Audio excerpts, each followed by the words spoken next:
திவாகர் ஒரு வருஷத்துக்கு முன்னாடி எங்க சேனலுக்கு இன்டர்வியூக்கு வந்திருந்தார். ஓகேங்களா? அப்போ வந்து நல்லா தான் பேசிட்டு இருந்தோம், நல்லா தான் வந்து இன்டர்வியூ வந்து போயிட்டு இருந்துச்சு. அப்போ இன்னொரு மேல் ஆங்கர் தான் அந்த இன்டர்வியூ எடுத்துட்டு போற மாதிரி இருந்துச்சு.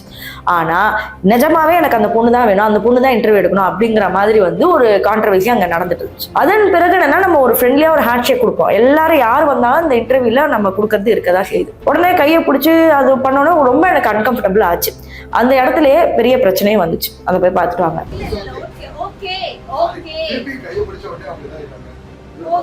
இல்ல போதும் சரிங்களா, நான் இன்டர்வியூ எடுக்க போறது இல்ல.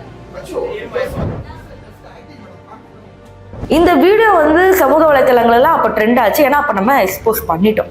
ஆனால் அதற்கு பல பேர் என்ன கமெண்ட் பண்ணாங்கன்னா, திவாகர் வந்து ஜாதி வெறி பிடிச்சவன் தான், ஆனால் இவ்வளோ தூரத்துக்கு பொம்பளை கிட்டலாம் வந்து தப்பாக நடந்துக்கிற அளவுக்கு இல்லை, உன்னோட வியூஸ்க்காக தான் இதெல்லாம் பண்ணுறீங்க அப்படிங்கிற மாதிரி அன்னைக்கு அந்த டேட்டில் அத்தனை பேர் எங்கள் சேனலுக்கு கீழே வந்து கமெண்ட் போட்டாங்க. அடுத்து என்ன கேட்டாங்கன்னா, எதுக்கு இன்ஃப்ளூயன்சர்ஸ்லாம் கூப்பிட்டு நீங்கள் உங்கள் சேனலுக்கு கூட்டிகிட்டு வரீங்க அப்படின்னு. ஸோ இதுக்கு ரீசன் பிஹைண்ட் பார்த்தீங்கன்னா, நாங்கள் கூட்டிகிட்டு வரதுங்கிறத தாண்டி நீங்கள் அதை தான் வந்து பார்க்க விருப்பப்படுறீங்க அப்படிங்கிறத வந்து நிதர்சன உண்மை.